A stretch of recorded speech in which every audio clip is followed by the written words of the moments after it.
아버지 하나님, 이 시간 우리의 눈을 열어 주의 계획을 보게 하옵소서. 현실, 상황, 문제, 갈등, 내 감정 앞에 서지 아니하고 하나님 앞에 서게 하옵소서. 하나님 앞에 서는 방법이 말씀 앞에 서는 건 줄 믿습니다. 우리의 잘못된 기준이 하나님의 말씀 앞에 서지 못하도록, 방해하지 못하도록 성령께서 주장하여 주시고, 이 시간 하나님 앞에 서지 못하도록 방해하는 모든 강권세가 무너지는 시간 되게 하옵소서. 살아계신 예수 그리스도 이름으로 기도합나이다. 아멘. 자, 사무엘상 16장 6절에서 13절까지의 말씀을 보겠습니다. 오늘 본문은 사무엘이 이새의 8아들 중에 그 왕을 선택하러 갈 때 다윗에게 기름을 붓는 장면이죠. 자, 오늘 말씀을 우리 잘 봐야 되겠습니다. 6절부터 제가 보겠습니다. 그들이 오매 사무엘이 엘리압을 보고 마음에 이르기를 여호와의 기름 부으실 자가 과연 주님 앞에 있도다 하였더니, 여호와께서 사무엘에게 이르시되 그의 용모와 키를 보지 말라. 내가 이미 그를 보려노라. 내가 보는 것은 사람과 같지 아니하니 사람은 외모를 보거니와 나 여호와는 중심을 보느니라 하시더라. 이새가 아미나답을 불러 사무엘 앞을 지나가게 하매 사무엘이 이르되 이도 여호와께서 택하지 아니하셨느니라 하니, 이새가 산마로 지나가게 하매 사무엘이 이르되 이도 하나님께서 택하지 아니하셨느니라 하니라. 이새가 그의 아들 7을 다 사무엘 앞으로 지나가게 하나 사무엘이 이새에게 이르되 여호와께서 이들을 택하지 아니하셨느니라 하고, 또 사무엘이 이새에게 이르되 내 아들들이 다 여기 있느냐. 이새가 이르되 아직 막내가 남아 있는데 그는 양을 지키나이다. 사무엘이 이새에게 이르되 사람을 보내어 그를 데려오라. 그가 여기 오기까지 우리가 식사 자리에 앉지 아니하겠노라. 이에 사람을 보내어 그를 데려오매 그의 빛이 붉고 눈이 빼어나고 얼굴이 아름답더라. 여호와께서 이르시되 이가 그니 일어나 기름 부으라 하시는지라. 사무엘이 기름 뿔병을 가져다가 그의 형제 중에서 그에게 부었더니 이날 이후로 다윗이 여호와의 영에 크게 감동되니라. 사무엘이 떠나서 라마로 가니라. 아멘. 교회를 다니고 믿는 사람들이 거의 대부분 응답을 받지 못하고 있다라고 고백을 합니다. 지금 말씀을 듣는 여러분들은 어떻습니까? 하나님께서 응답을 하고 계시는 것을 누리고 계십니까? 하나님께서는 응답을 내가 못 받고 있거나 내가 하나님께서 응답을 안 하고 있는 것이 아니라 정확하게는 하나님의 응답을 보지 못하고 있는 겁니다. 왜 그러냐면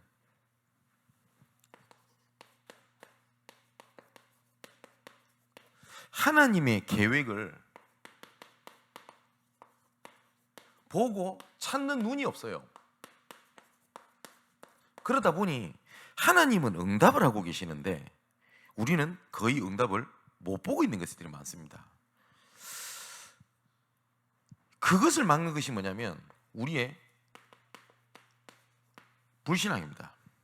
그리고 우리의 동기입니다. 그리고 우리의 인본주의입니다. 근데 거의 대부분이 내가 불신앙을 하고 있구나라는 것을 몰라요. 그러다 보니까 불신앙인 줄 모르고 거의 대부분 이게 열심으로 포장돼서 오는 경우들이 굉장히 많습니다. 그리고 여러 가지 이유가 있어요. 근데 그게 불신앙인지도 모르고 하고 있는 경우들이 되게 많습니다. 그리고 동기도 마찬가지입니다. 동기도 어떤 열정이라든지 이런 부분에 감춰져서 오는 경우들이 굉장히 많습니다. 아니면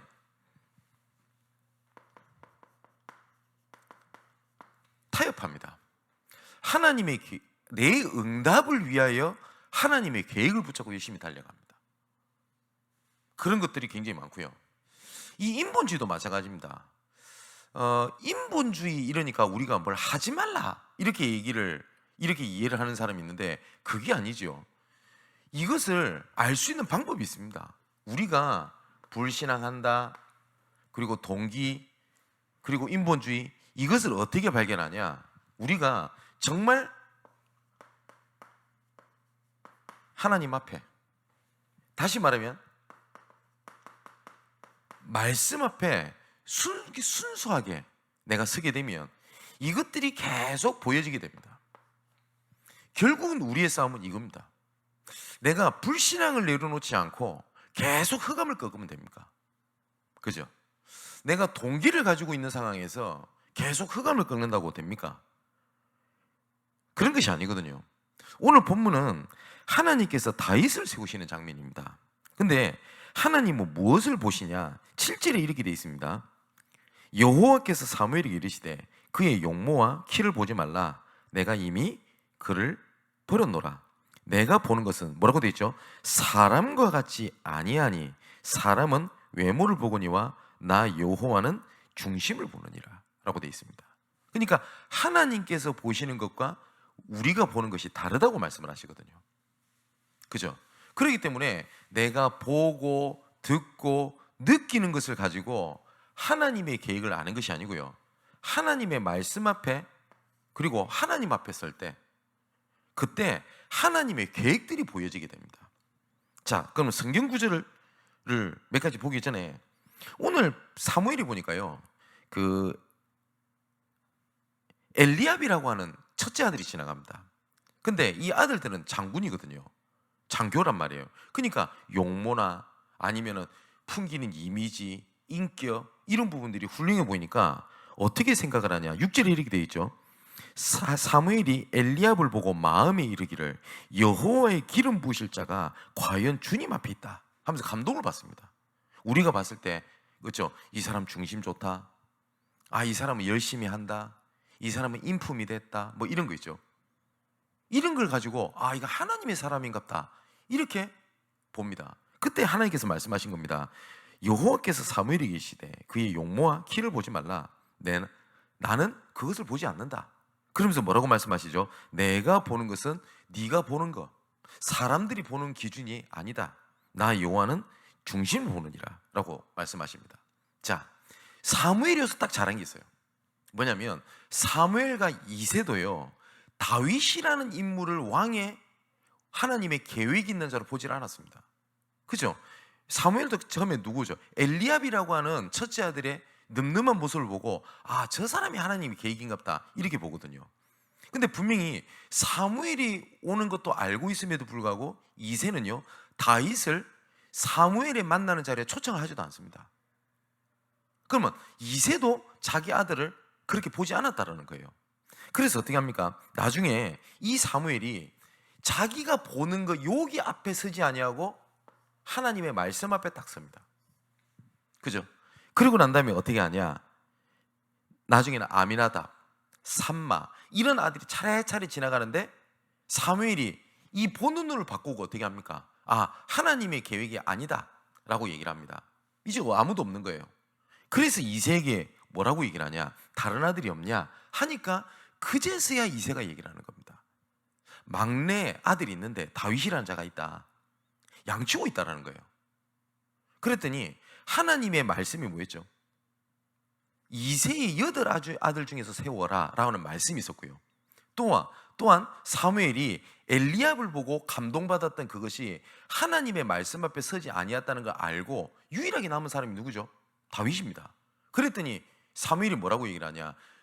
사람을 불러가지고 빨리 그 다윗을 데리고 와라. 그러면서 뭐라고 얘기를 하냐면 그 아들을 데려오기 전까지는 내가 식사 자리에 앉지 않겠다 라고 얘기를 합니다. 다윗이 와보니 하나님의 말씀대로 하나님의 계획 있는 사람인 거예요. 그래서 다윗에게 기름을 부었더니 13절에 어떻게 되어 있습니까? 그 이날 이후로 다윗이 여호와의 영에 크게 감동되니라 라고 되어 있습니다. 자, 이처럼요, 우리가 하나님의 계획이 뭐냐 라는 곳으로 가게 되면요, 하나님께서 그 뒤에 일은 하나님께 다 채우십니다. 그죠? 그런데 우리가 하나님의 계획을 대부분 타협을 딱 해요. 아, 맞구나. 내 계획이 잘 풀리면 하나님의 계획이고, 내 계획이 잘 안 되고 부딪히고 갈등이 되고 감정이 상하고 억울해지면 나는 그게 하나님의 계획이 아니라고 생각을 하는 겁니다. 우리의 기준이. 그러다 보니까 하나님께서는 나를 계속 이끌어가고 계시는데 하나님의 계획에 맞지 않아서 오는 갈등을 어떻게 생각을 하냐? 문제다, 이렇게 생각을 하는 겁니다. 요나도 마찬가지입니다. 요나가 하나님의 계획이 뭔지를 알았어요. 어죠? 니느웨로 가라는 겁니다, 하나님께서는. 근데 이 요나는 니느웨로 가기 싫은 거예요. 니느웨로 가기 싫은 겁니다. 그래서 어떻게 하죠? 다시스로 도망을 가려고 하는 겁니다. 그래서 다시스라는 곳으로 도망을 가려고 하는데 어떻게 딱 되냐? 때마침 다시스로 가는 배가 딱 준비되어 있어요. 어떤 생각이 들으냐? 아, 역시 내가 니느웨로 가기 싫은 게 하나님 주신 마음이구나. 그래서 다시스로 간 겁니다. 여러분 어떻습니까? 자, 이번 주 주일에도 말씀을 보게 될 겁니다. 알렉산드리아 배를 타고 이제 바울이 이제는 로마로 이송이 됩니다. 그때 선주와 선장의 말을요, 이 백부장 율리오가 바울의 전도자의 말보다 선주와 선장 말을 더 믿어요. 그리고 난 다음에 항해를 딱 시작을 하는 겁니다. 그랬더니 딱 순간 어떻게 됩니까? 순풍이 불어 항해하기 좋은 딱 때가 딱 됩니다. 그랬더니 어떻게 됩니까? 봐라, 내 경험, 일이 나오는 겁니다. 근데 성경 구절 한번 볼게요. 디모데후서 1장 9절에 보니까 이렇게 되어 있습니다. 하나님이 우리를 구원하사 거룩하신 소명으로 부르심은 우리의 행위대로 하심이 아니요 오직 자기의 뜻과 영원 전부터 그리스도 예수 안에서 우리에게 주신 은혜대로 하심이라. 하나님께서 우리에게 이루어 가시는 방법이 우리에게 달려져 있지 않고 하나님의 뜻대로 하나님께서 일을 진행해 가십니다. 하나님이 뜻이 이곳이면 내가 어떻게 하든지 간에 하나님의 계획대로 하나님께서 끌고 가십니다. 아까 요나 말씀드렸죠. 결국은 다시스로 가려고 하는 배에 풍랑을 만나게 됩니다. 그죠? 그러고 난 다음에 물에 떨어지게 되죠. 큰 물고기에 요나를 탁 먹습니다. 근데 이 요나가 물고기 뱃속에서 소화가 되지 않아서 이리저리 헤엄치다가 탁 배 탔는데 어디로 갑니까? 니느웨로 딱 가게 돼요. 여러분, 하나님의 뜻에 대로 방향을 맞추게 되면 그때부터 모든 것이 하나님께서 인도하신가 응답이 눈에 보이게 되는데, 하나님의 계획을 보지 못하면 나는 응답이 없다라고 생각이 들게 됩니다. 자, 그럼 한번 보십시오. 요한복음 5장 30절에 예수님께서 하신 말씀입니다. 뭐라고 말씀하시냐? 내가 아무것도 스스로 할 수 없노라. 듣는 대로 심판하노니. 예수님이 하신 말씀입니다. 나는 나의 뜻대로 하지 않고 나를 보내신 이의 뜻대로 하려 하심이므로. 자, 예수님께서도 하나님의 뜻대로 내가 움직인다, 이렇게 고백을 하고요. 9장 31절에도 이렇게 되어 있죠. 그의 뜻대로 행하시는 자의 말을 들으시는 하나님, 이렇게 되어 있습니다. 하나님께서 어떤 자의 기도를 들으신다고 되어 있냐? 그의 뜻대로 행하는 자의 말을 들으시는 하나님, 이렇게 되어 있습니다. 자, 우리가 잘 아는 구절이죠. 로마서 8장 28절을 보니까 어떻게 되어 있죠? 우리가 알거니와 하나님을 사랑하는 자 곧 그의 뜻대로 부르심을 입은 자들에게는 어떻게 해요? 그의 뜻대로 부르심을 받은 자들에게는 모든 것이 합력하여 선을 이루느니라. 모든 것이 다 잘 될 거야 라는 말씀이 아닙니다. 뭐냐? 그의 뜻대로 부르심을 받은 자들에게는. 여기 공통적으로 나오는 게 있습니다. 하나님의 계획입니다.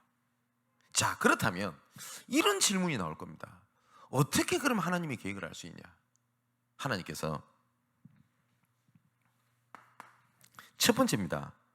중요한 것은 뭐냐면 하나님께서 모든 것을 예비하셨습니다. 그리고 이 예비하셨다라고 하는 성경에 대한 증거들은 너무나 많습니다. 하나님께서는 뭐라고 말씀하시냐? 너희가 나를 택한 것이 아니요 내가 너희를 택하였노니. 하나님께서 분명히 말씀하셨습니다. 또 뭐라고 되어 있냐? 하나님의 뜻을 이루기 위하여 예비하셨다고 되어 있습니다. 그러면 우리가 응답을 쫓아가는 게 아닙니다. 하나님의 뜻이 무엇인지 예비된 것만 조금만 믿고 하나님의 계획을 따라가게 되면 그때부터 응답은 옵니다. 정말로 옵니다. 근데 사실상 우리가 이걸 안 믿는 거예요. 어디에서 하나님의 계획을 찾냐? 당연히 해야 될 것 속에서 찾는 겁니다. 이것을 당연성이라고 얘기를 해요. 당연성. 자, 오늘 본문 한번 봅시다. 다윗이 왕이 될 걸 알았어요. 그죠? 그러면 다윗이 왕에 대한 왕으로 되기 위한 모든 것들을 하나님이 준비해 놨어요. 왕으로 부르심을 받았는데, 기름 부음을 받았는데, 이때 당시에 신분이 뭐죠? 목동. 근데 이 목동이 왕 앞에 서거나 왕의 자리에 올라갈 수 있습니까? 그러면은 쿠데타를 일으키든 인기가 높아지든 실력을 준비하더라 해야 될 거 아닙니까? 그런데 하나님께서 하나님의 계획을 다윗이 알게 됐어요. 그랬더니 하나님께서 어떻게 하십니까? 오늘 사무엘상 16장 이유를 보면 14절에서 23절에 보니까요, 14절에 이렇게 돼 있죠. 여호와의 신에 크게 감동되니라. 이 말은 하나님의 계획을 알았다는 거 아닙니까?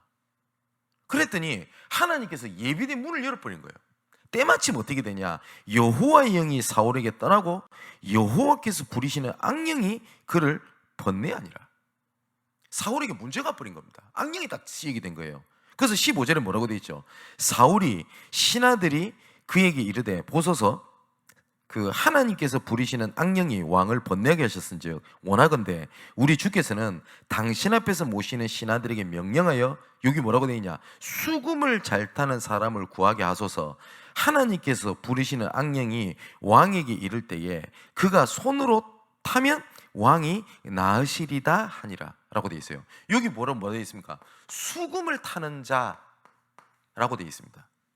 근데 참 신기하죠.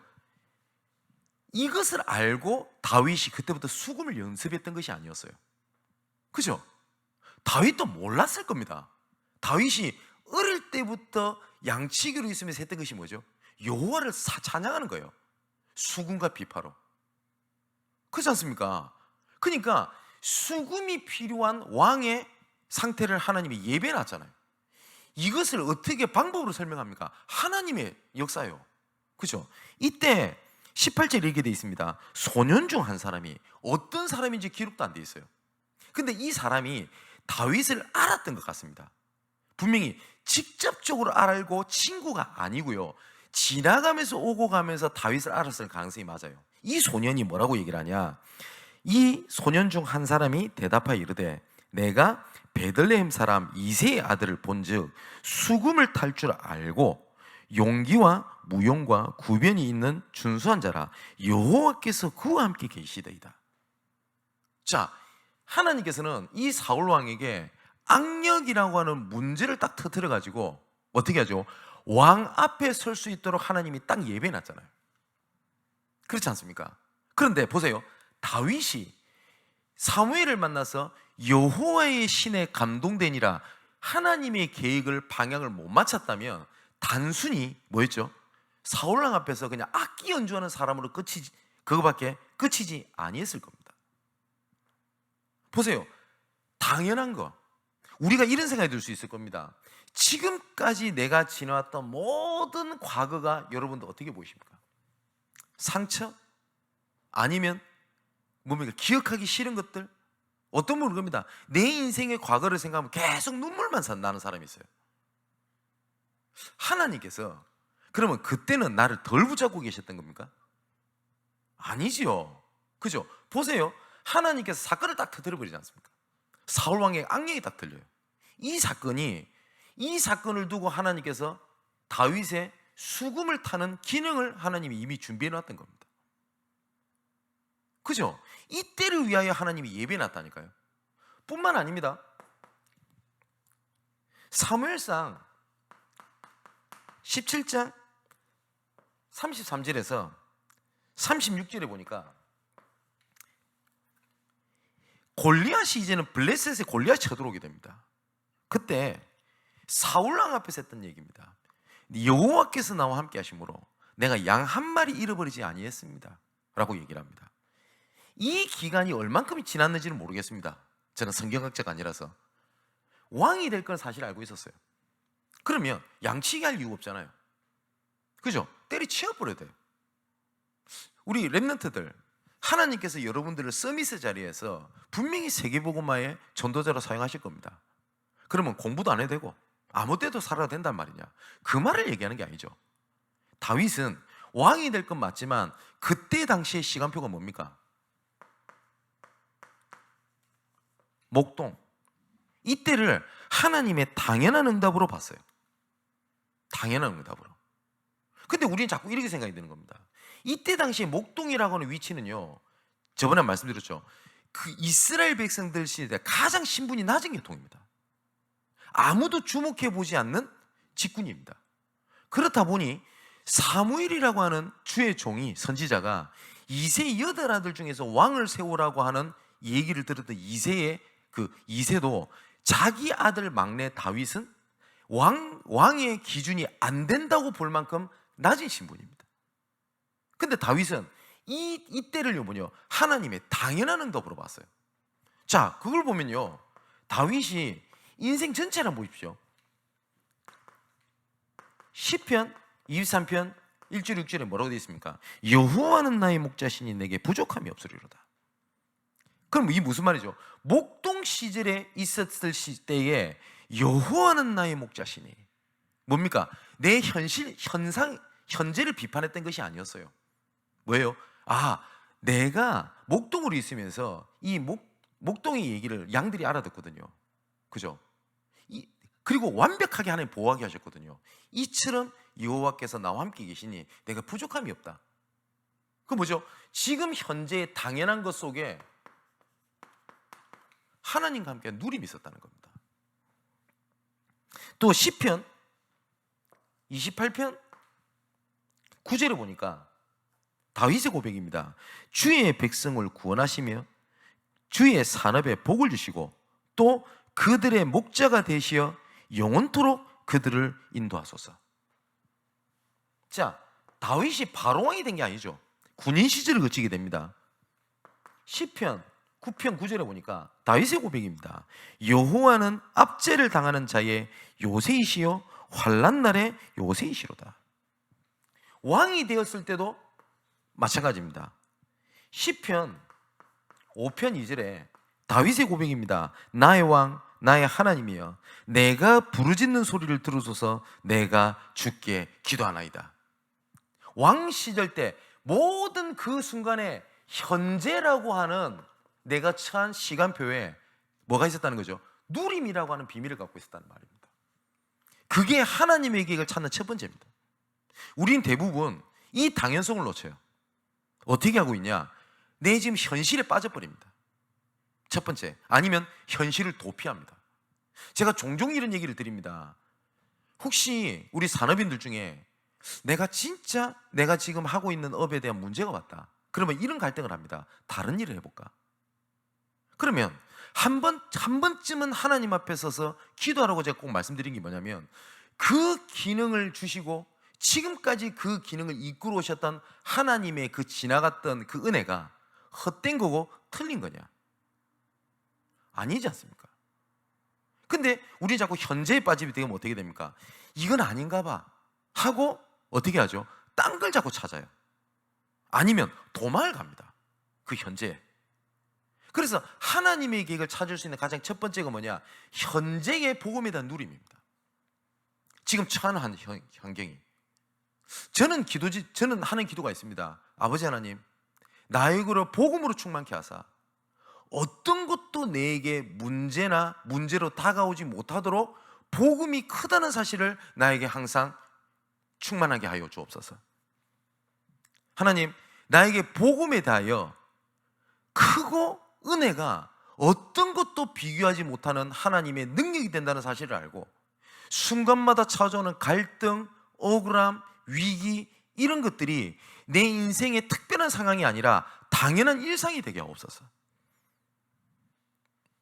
하나님께서 복음에 대한 능력을 나에게 주사 모든 순간의 선택의 순간마다 하나님의 계획이 드러나게 하옵소서. 저 기도 제목입니다.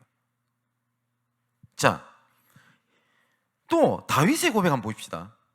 시편 24편 7절에서 10절의 말씀 보니까 다윗의 고백입니다. 문들아 너희 머리를 들지어다.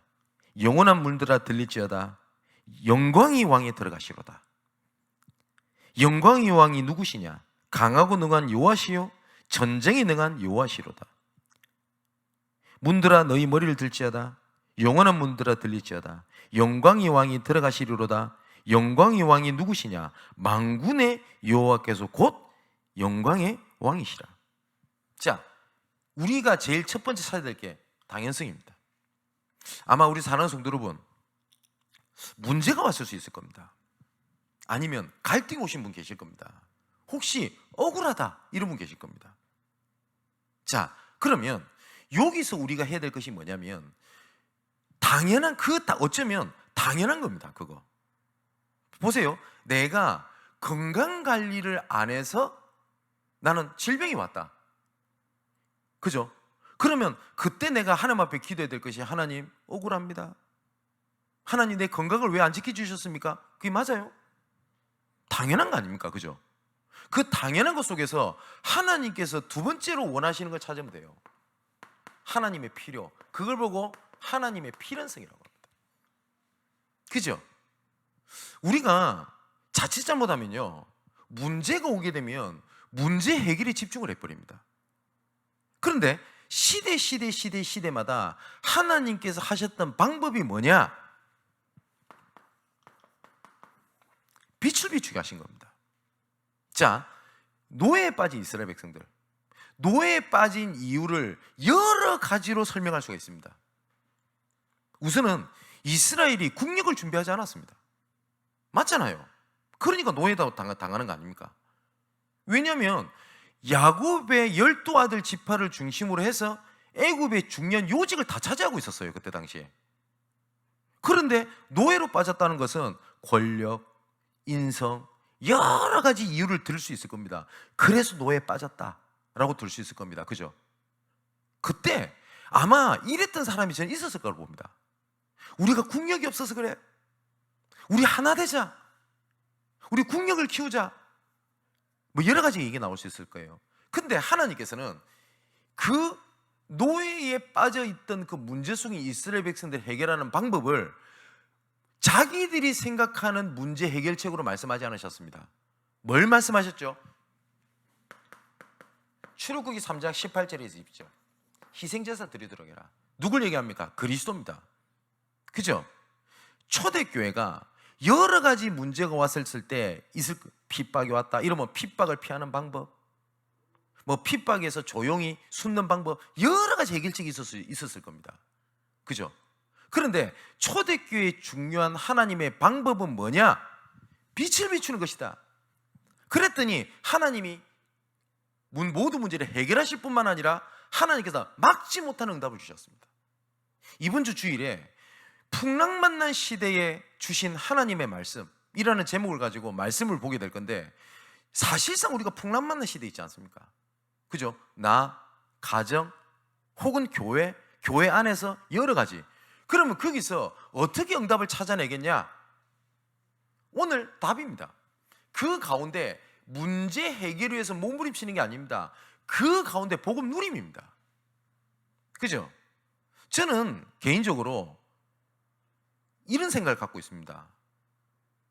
제가 한 번은 은행 신용을 보니까 신용도가 되게 높대요. 저 돈이 많아서 신용도가 높은 게 아닙니다. 그래서 왜 많냐고 제가 물어봤더니 가진 것도 없지만 빌린 게 없어서 그렇대요. 빌린 게 없어서. 그래서 내가 좀 웃었어요. 아, 그렇구나. 저는 돈이 없다? 그러면 돈이 없는 것 속에서 할 수 있는 것을 찾아야 되는 게 맞다고 저는 생각합니다. 그렇죠? 제가 전도자로서 해야 될 게 되게 많을 겁니다. 그럼 이것도 필요하고 저것도 필요하고 이것도 필요하고 저것도 필요하고, 그러면 현재에 그게 어렵단 말이에요. 그럼 그걸 넘어서서 뭘 하는 게 성령 인도가 아닌 걸 저는 압니다. 그래서 만일에 그럴 일이 있을 수도 있겠죠. 여러 가지 어려움이 당했어. 저는 굶겠습니다. 근데 굶는 게 어려움을 당한다는 게 아닙니다. 그 가운데 하나님의 누림을 찾으면 돼요. 그죠? 교회에 문제가 왔다. 그러면 그 문제 해결책을 찾아 움직이는 게 아닙니다. 그 가운데 복음 누림 속에서 뭘 회복하는 거냐? 빛을 비추는 것입니다. 저는 교회에 여러 가지 문제, 갈등이 올 수 있다고 생각합니다. 그리고 내 현장에, 내 현실에 문제가 올 수 있다고 생각을 합니다. 그 답은 어디에 있냐? 저는 이것이 답이라고 생각을 합니다. 사도행전 1장 6절에서 8절, 하나님, 예수님, 이스라엘 회복할 때가 언제입니까? 이 문제 어떻게 해결해야 되겠습니까? 이 문제를 언제 해결하겠습니까? 이 문제를 해결할 방안이 뭡니까? 라고 물어봤어요. 그때 예수님께서 하신 말씀입니다. 때와 기한은 아버지께 두셨으니 그건 너희가 알 바가 아니요, 오직 성령이 너희에게 마시면 너희가 권능을 받고 예루살렘과 온 유대와 사마리아 땅끝까지 이르러 내 증인이 되리라. 빛을 비추라. 저는 그 말을 믿습니다. 그래서 제가 드린 얘기입니다. 문제 삼지 말고 그 문제가, 문제 속에 빠져들어갈 체력, 문제 속에 들어갈 여러 가지 정신력, 그거를 복음만으로 들어오는 하나님의 시간표로 삼아라. 맞죠? 그게 하나님의 필연성입니다. 자, 당연한 걸 하고 있었는데 하나님의 필요를 찾습니다. 다윗이 뭘 찾게 되죠? 사무엘상 17장 29절에 보니까 다윗이 골리앗이 여호와의 이름을 막 욕을 하고 하는 부분에 대해서 했던 얘기입니다. 넌 빨리 집에 가라. 넌 어릴 때부터 교만했다. 형들의 얘기입니다. 그때 다윗이 뭐라고 얘기를 하죠? 내가 어찌 이유가 없겠습니까? 다윗의 이유가 있었어요. 다윗의 이유가. 근데 분명한 것은 이 다윗은요, 어떠한 이유를 알고 있었는지를 여러 가지 신학적으로 설명할 수 있겠습니다만, 간단하게 말씀드리면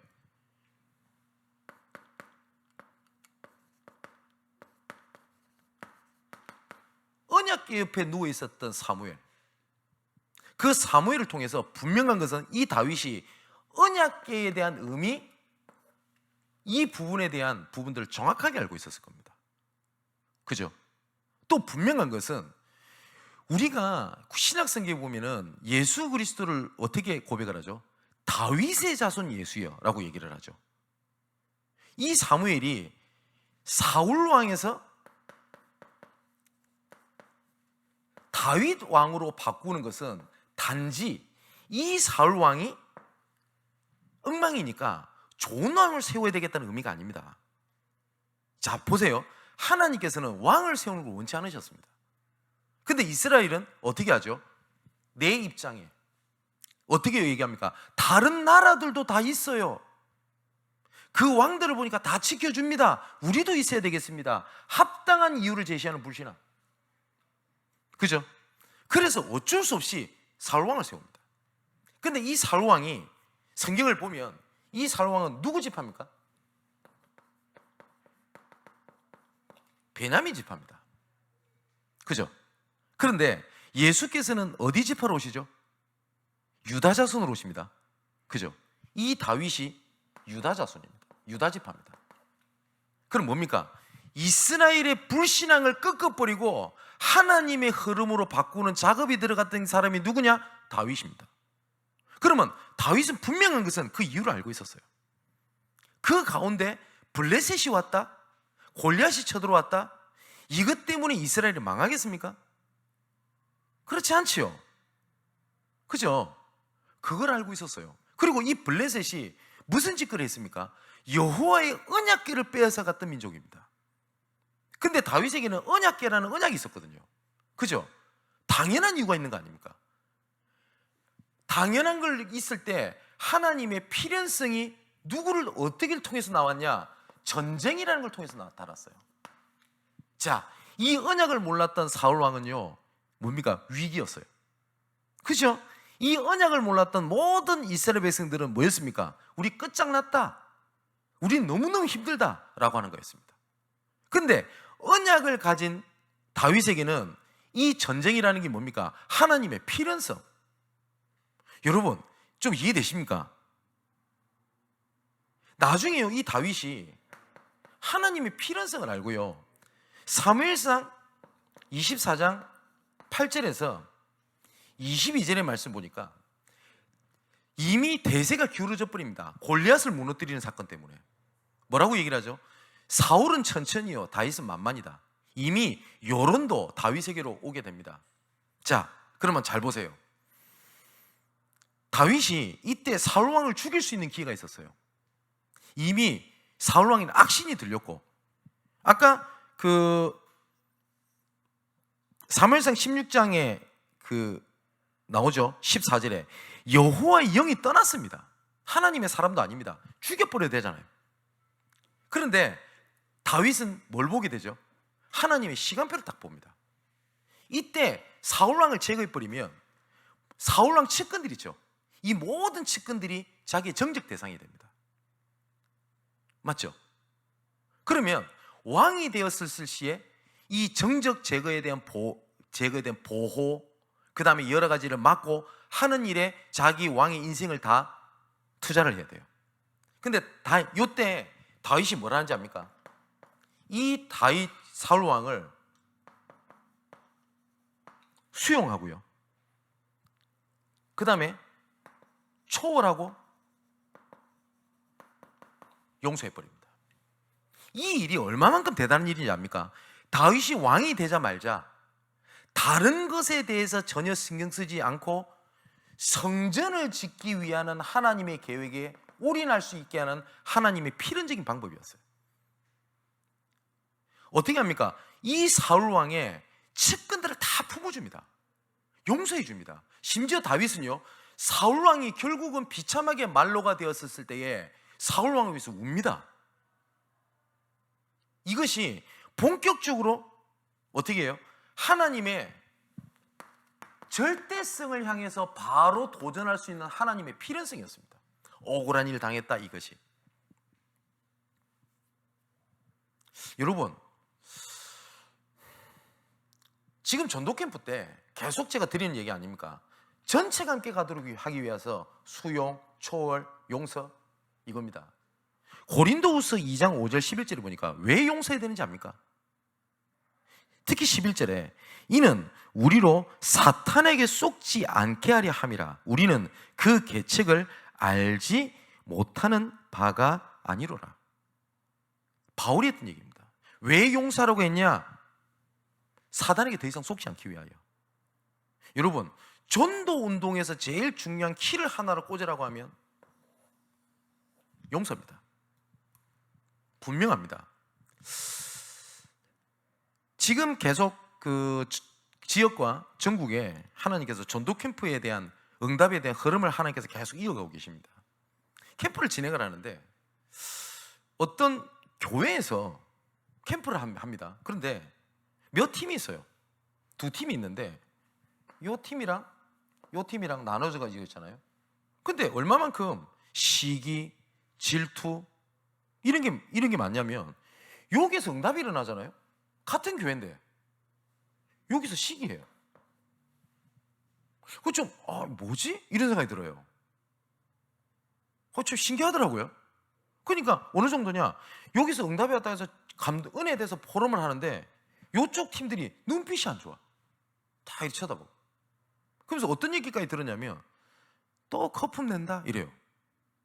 이 사람은 믿음의 고백을 하는데 왜 그러지? 나중에 알았어요. 뭐냐? 이 두 팀이 사이가 안 좋아. 왜 사이가 안 좋냐? 패가 갈려 있는 거예요. 그러니까 어떤 뭡니까? A라고 하는 패, B라고 하는 패, 눈에 보이지 않는 갈등이 딱 있는 겁니다. 그런데 그때 하나님께서 말씀을 전달한 겁니다. 전도 캠프의 첫 시작은 뭐냐? 전체가 함께 가는 것이다. 전체가 함께 갈 때 방법이 뭐냐? 수용, 초월, 용서다. 그죠? 그런데 하나님께서 이 문제를 단번에 캠프 때 해결해 버린 거예요. 뭐냐니까 여기서 응답이 왔던 걸 계속 포럼할 거 아닙니까? 여기서 나름대로 응답받은 거 포럼할 거 아닙니까? 근데 신기한 것이 이 두 팀들이요, 포럼을 같이 안 해요. 사이가 안 좋으니까. 사이가 안 좋고 포럼 자체를 안 한다니까요. 그래서 저는 담당이니까 양쪽 포럼을 들을 거 아닙니까?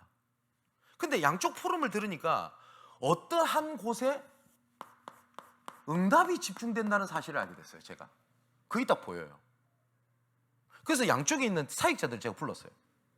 그래서 이쪽에서, 그러니까 제가 이쪽에서 들었던 그 하나님께서 문을 여신 것을 이쪽에다 전달을 하고, 이쪽에서 들었던 얘기 이쪽에 전달을 했어요.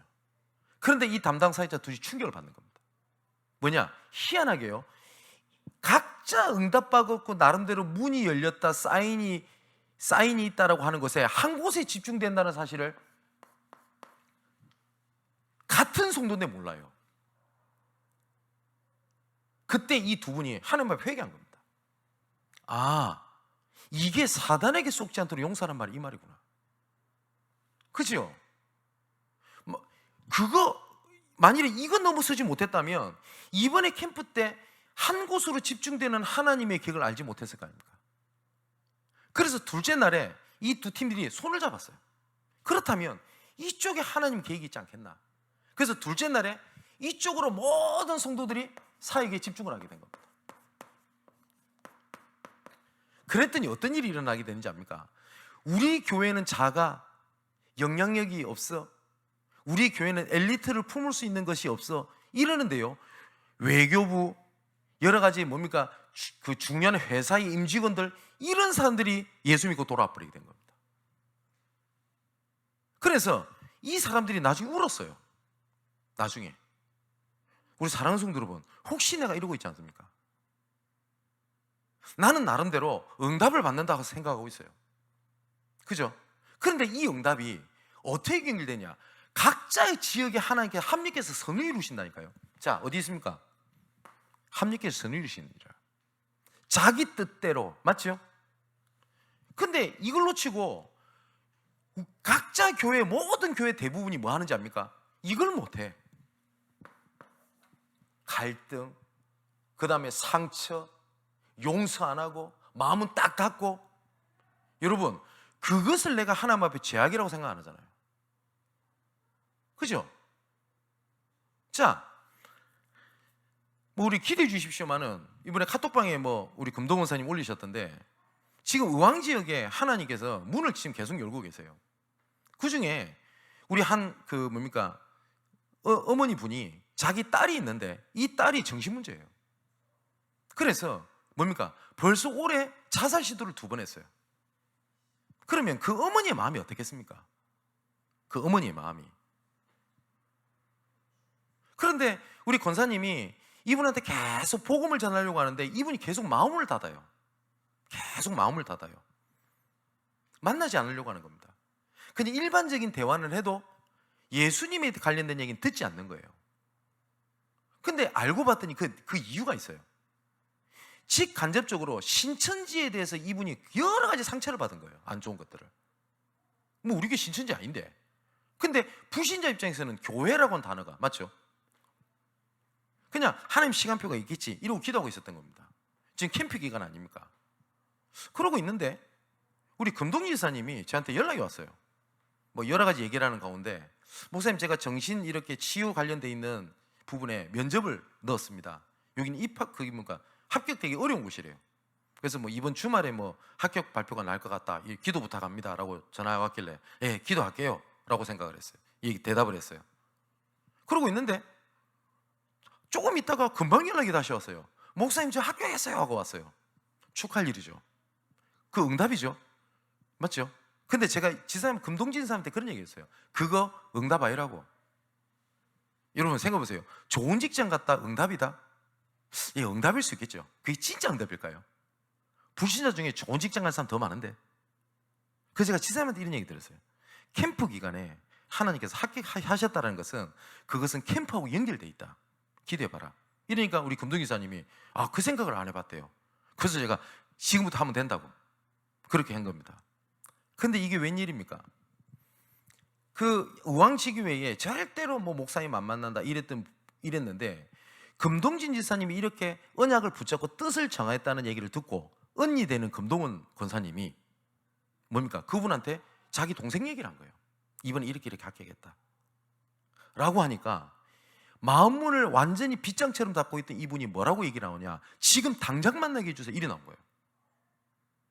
그래서 전화 왔어요. 또 보고가 지금 당장 만나게 해달라 해서 지금 만나러 간대.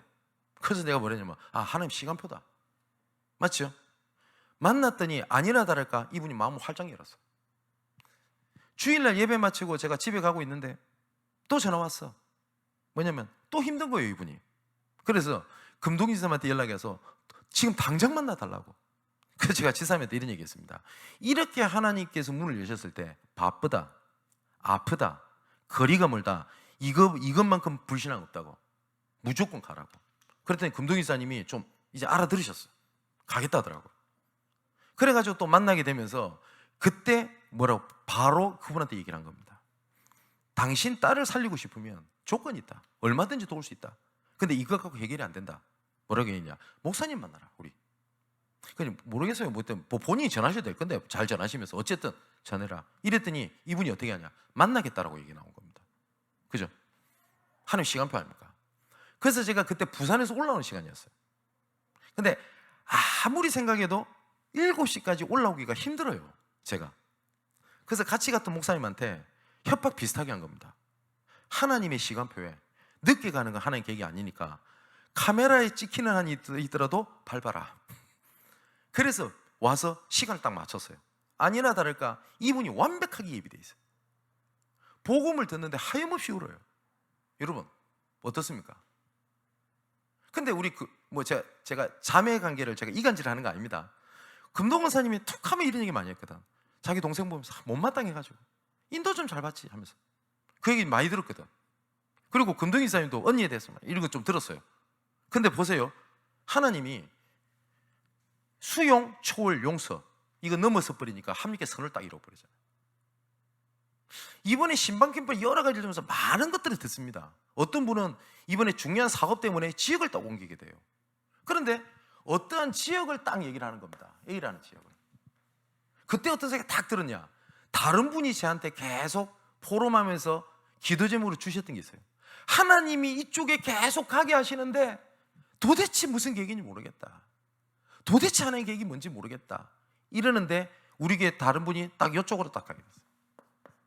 자, 이거 수용, 초월, 이해, 용서 안 하면 이거 하나님 계획 안 보입니다. 내가 혹시 상처에 대해서 이 부분 계속 가득 갖고 있다, 사실상 진짜 큰 전도 운동하기 어렵다고 봐야 돼요. 진짜 그렇습니다.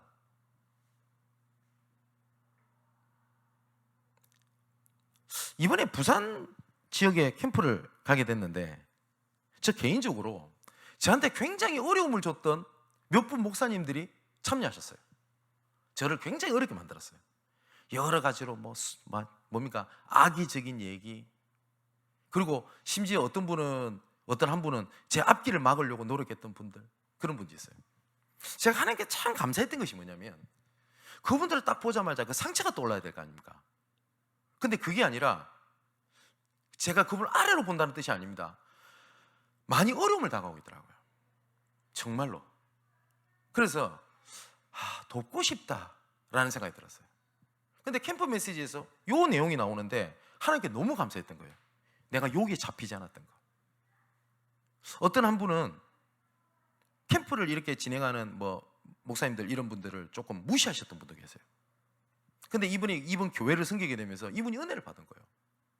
그래서 옆에서 이름만 말하면 여러분 아는 목사입니다. 손을 딱 잡더니 했던 말입니다. 야, 누구 목사 제 얘기하면서 진 목사, 지금까지 너희들이 이렇게 복음 전하는 걸 소중하게 보지 못한 거 용서해라. 하나님이 진짜 기적의 문을 열고 계세요. 여러분, 첫 번째 당연성입니다. 지금 내 현실입니다. 어렵다, 여기 묶이거나 아니면 회피하는 게 아닙니다. 여기 속에 복음에 대한 누림을 찾는 겁니다. 그 시간 속에 경제적으로 어렵다. 경제적으로 어려울 때 내가 누림을 찾아내야 돼요. 맞지요? 그러면 하나님이 딱 필요한 게 나옵니다. 그 필요한 걸 가지고 이제 뭘 하는 거냐? 하나님의 절대성을 가지고 본격적으로 도전을 하는 겁니다. 아까 말씀드렸듯이 사무엘상 3장 1절에서 21절에 언약궤에 대한 내용을 분명히 사무엘을 통해서 다윗이 전달해 들었어요. 그래서 다윗이 성전을 준비합니다. 성전을. 아까 말씀드렸죠. 성전을 본격적으로 바로 준비할 수 있도록 하나님께서 이때 준비를 싹 다 하셨어요. 이때. 여러분, 다윗과 솔로몬이 있죠. 이스라엘 왕국이 언제가 더 강력했는지 아십니까? 솔로몬 왕 때가 더 강력합니다. 그런데 솔로몬 때는 이스라엘이 두 가지로 쪼개지잖아요. 북이스라엘과 남유다로. 무슨 차이인지 아십니까? 성경을 잘 한번 보세요. 솔로몬은 왕이 되자 말자 뭘 했냐? 왕권 강화에 전념을 할 수밖에 없었어요. 그리고 왕국은 더 강력해졌다니까요. 근데 결국은 분열이 돼버립니다. 다윗은 그렇지 않았거든요. 이게 무슨 의미입니까? 이 성전을 지어서 전 세계에 여호와의 영광을 알리는 겁니다. 그걸 보고 세계복음화라고 그래요. 그죠? 그러면 하나님의 계획을 찾는 눈은 여기서 찾는 겁니다. 세 가지 단어. 뭐냐? 첫 번째, 당연성을 찾아라. 지금 현재에 일어나는 것 속에 내가 누릴 수 있는 방향을 찾는 겁니다. 내가 뭡니까? 가정간에, 목사님 저는 가정간에 지금 불화가 있습니다. 그 가운데 하나님 계획을 찾아요. 경제적으로 어렵습니다. 그 가운데 누림에 대한 비밀을 찾는 겁니다. 그죠? 아까 말씀드렸죠. 문제가 계속 왔다. 성경적 방법은 뭐냐? 올바르게 빛이 비춰지게 되면 흑암은 물러가게 되는 것이다. 우리 양문교회는 일평생 이렇게 여러 가지 사건 속에서 답을 찾아가야 됩니다. 어떤 문제가 왔다. 그러면 그 문제 해결에서 몸부림치는 거 아닙니다.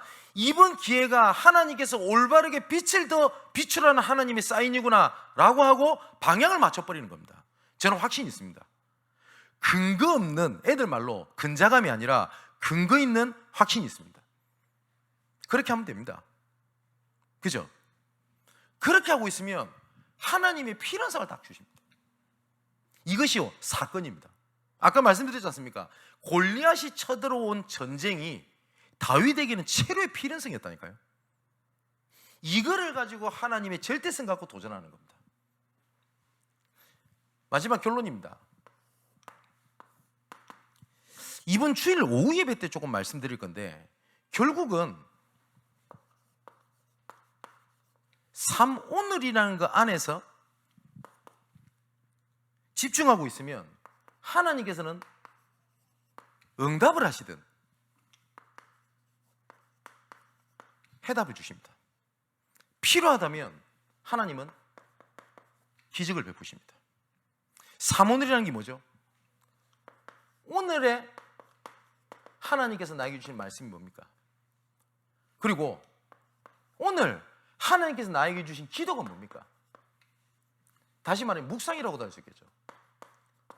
오늘 전도를 두고 하나님께서 어떠한 계획을 두고 말씀을 주셨습니까? 이걸 찾는 겁니다. 류광수 목사님께서 10년 전쯤 하셨단 말입니다. 저는 30년 동안 이 세 가지를 가지고 전도운동을 지금까지 누려왔습니다. 이렇게 말씀하셨습니다. 자, 이 일을 지금 아름 사역자들 나름대로 했던 것을 이거를 조금 전문적으로 할 수 있도록 시작을 하게 할 겁니다. 어떤 거냐? 고린도후서 7장 9절에서 11절의 말씀 보니까 어떠한 우리는 고민을 해야 되겠냐? 9절에 이렇게 되어 있습니다. 내가 지금 기뻐함은 너희로 근심하게 된 까닭이 아니요 도리어 너희가 근심함으로 회개에 이른 까닭이라. 너희가 하나님의 뜻대로 근심하게 된 것은 우리에게서 아무 해도 받지 않게 하려니라. 뭐라고 되어 있죠? 하나님의 뜻대로 하는 근심. 10절에 보니까 하나님의 뜻대로 하는 근심은 후회할 것이 없는 구원에 이르게 하는 회개를 이루는 것이요 세상의 근심은 사망을 이루는 것이라. 보라, 하나님의 뜻대로 하게 된 이 근심이 너희로 얼마나 간절하게 하며 얼마나 변증하게 하며 얼마나 분하게 하며 얼마나 두렵게 하며 얼마나 사모하게 하며 얼마나 열심 있게 하며 얼마나 벌하게 하셨는가. 너희가 그 일에 대하여 일체 너희 자신의 깨끗함을 나타내었느니라. 어떤 고민이냐? 오늘의 말씀, 오늘의 기도, 오늘의 전도를 뭐냐면 오늘의 하나님의 뜻대로 하는 근심입니다. 뭐 이 일을 두고 하나님께서 내게 무엇이라 말씀하셨는지, 그죠? 이걸 향한 하나님의 어떠한 계획이 있고 내가 기도 속으로 들어가게 하시는 거지. 이 일을 두고 하나님께서는 구원 계획을 어떻게 이루시는지를 근심하는 겁니다. 이게 우리 영혼을 살립니다. 이게요 정말 심각한 문제를 해결받는 하나님의 방법이기도 합니다. 자, 우리 사랑하는 성도 여러분, 마지막으로 한 두 가지 간증을 드리고 마치겠습니다. 어떤 권사님이 계세요. 이분이 남편의 술 문제 때문에 이분이 너무 상처를 받고 너무너무 힘들게 사는 거예요. 그런데 이분이 어디서 답을 얻었냐? 말씀 속에서 이 삶 오늘이라는 거 안에 하나님의 모든 응답과 해답과 기적이 있구나. 그래서 이분이 어떻게 했냐? 하나님 앞에 깊이 들어간 겁니다. 뭐냐? 남편 문제에 하루 종일 잠도 못 자고 근심하면서, 그러면 그 저녁 시간에 하나님을 바라보지 않구나. 내가 하나님 앞에 깊이 들어간 겁니다. 그랬더니 이 권사님의 고백입니다. 남편이 밉지가 않더래요. 어느 날 갑자기 아무 이유 없이. 그래서 남편한테 얘기를 한 겁니다. 뭐라고 얘기를 했냐? 내 당신이 밉지가 않다. 남편이 놀란 거예요. 왜냐면 맨날 오면 내 보는 표정이 안 좋거든. 그래서 이분이 남편한테 간증을 한 겁니다. 이제 영접 정도밖에 안 된 남자거든요. 뭐라고 간증을 했냐? 항상 그랬대요. 니는 사모를 하나? 말씀 뭐 들었어? 영접한 사람이 그렇게 사나? 이렇게 했던 와이프가 남편한테 뭘 간증했냐? 내가 이번에 주신 하나님의 말씀, 기도, 전도를요 이 남편한테 고백을 한 거예요. 그러고 난 다음에 목사님을 만난 겁니다. 목사님이 이렇게 말씀하셨대요. 정말 이 문제 그러면 해결받고 싶냐? 이 남편도 나 와이프한테 미안한 마음이 들었던 거예요. 그래서 그렇게 하겠다고. 그러면 이분이 뭘 했냐? 만나가지고 뭘 했냐면 말씀, 기도, 전도를 서로 그냥 포럼한 거예요. 그랬더니 이 남편이 은혜는 되는데 자기는 할 말이 없는 겁니다. 왜냐? 말씀을 안 듣잖아요. 그랬더니 이 남편이 어떻게 되는지 압니까? 주일 예배를 가기 시작한 거예요. 오후 예배, 말도 안 했는데 수요 예배, 금요 예배 참여를 다 하더래요. 그랬더니 정말 6개월쯤 지났나? 하나님께서 이 남편의 영적 상태를 완전히 다 바꿔버렸어요. 이분이 술 생각도 안 난대요. 아예. 감사하죠. 자, 또 하나 간증드리겠습니다. 이번에 전도 캠프를 갔는데 저한테 후배 목사죠. 저 처음 봤습니다만은 이 친구가 캠프가 다 끝나갈 무렵 저한테 속에 있는 얘기를 했어요. 무슨 얘기를 했냐? 자기 아내와의 갈등, 사모님과의 갈등이에요. 근데 그 갈등이 뭐냐? 애를 3명을 키워요. 애 3명을. 그러다 보니까 너무 힘들 거 아닙니까? 근데 이 목사님이 전도는 잘 안 되는데 나름대로 열심히 했나 봐요, 사역을. 그러니까 집안일을 잘 못 도울 거 아닙니까? 그러니까 이 사모님이 힘드니까 그런 얘기 했겠죠. 힘들면 이혼하자. 사모님이. 이 목사님은 어떻게 했습니까? 사역도 잘 안 되는 게 대한 불안감, 부담감. 그리고 뭐죠? 집에 가면 편하진 않아요. 이 고민을 저한테 내어놓더라고요. 그러면서 저한테 했던 얘기입니다. 목사님, 우리 아내 좀 만나주시면 안 되겠습니까? 그래요. 만나는 건 어렵지가 않겠죠. 근데 제가 남의 가정사에 뭐라고 얘기를 하겠습니까? 근데 하나님 계획인지 만날 수 있는 시간이 안 됐어요. 그래서 제가 목사님한테 무슨 말씀을 드렸냐? 이 얘기를 드린 겁니다. 올바르게 빛을 비추라. 이 말은 전도 많이 해라는 말이 아니다. 진짜 빛을 비추라. 우리가 인격 가지고 열심히 나름대로 전도해서 사람 모을 수 있습니다. 그걸 보고 성경적 전도라고 하지 않습니다. 열심히 해서 된 거잖아요. 그죠? 어떤 사람은 인격이 너무 좋아가지고 교회 사람들이 모입니다. 전도한 거죠, 나름. 근데 그걸 보고 성경적 전도라고 하지 않습니다. 그죠? 만일 우리 양문교회가 분위기를 너무 좋게 만들었어. 그냥 누구 새신자 한 명이 오면요, 꿈뻑 죽도록 그냥 감동받도록 만들었어요. 그래서 사람이 모였어요. 그걸 보고 성경적 전도했다라고 하지 않습니다. 성경적 전도라는 것은 누구든지 말씀대로 하면 되어진다. 그게 성경적이거든요. 그 빛을 비추라. 만일에 우리 교회가, 제가 그런 사람이 아니니까 드린 얘기 있습니다. 진생 목사가 메시지가 너무 탁월해. 그 사람들이 막 모여요. 많이 부흥했어요. 그걸 보고 성경적 전도를 하지 않습니다. 죄송하지만 내 말빨로 한 거 아니에요. 그게 나쁘다가 아니라. 근데 우리가 하자는 것은 성경적 전도를 하자는 거 아닙니까? 우리 양문교회가. 그래서 제가 그 얘기를 들었어요. 이게 이 목사님한테 가슴을 친 겁니다. 그래서 이 목사님이 마지막에 포럼할 때 이렇게 포럼을 한 겁니다. 담임 목사님 앉아 계시는데 포럼을 하면서 뭐라고 얘기를 했냐? 제가 이 교회 부임한 지 8년입니다. 근데 목사님이 사역이 좀 많으시니까 수요일 새벽부터 금요일까지 교회 안 계세요. 그냥 본인은 교회를 지키면 되거든요. 가만히 있어도 돼요. 가만히 있지는 않았겠죠. 이분이 뭐라고 고백을 했냐? 제가 목사님 앞에 회개합니다. 하나님 앞에 회개합니다. 내가 올바르게 진짜 성경적 전도에 빛을 비추기로 내 마음이 결정. 그렇게 울어요. 전체 다인데서. 그랬더니요, 가정 문제까지 하나님 그 자리에서 해결해버려요.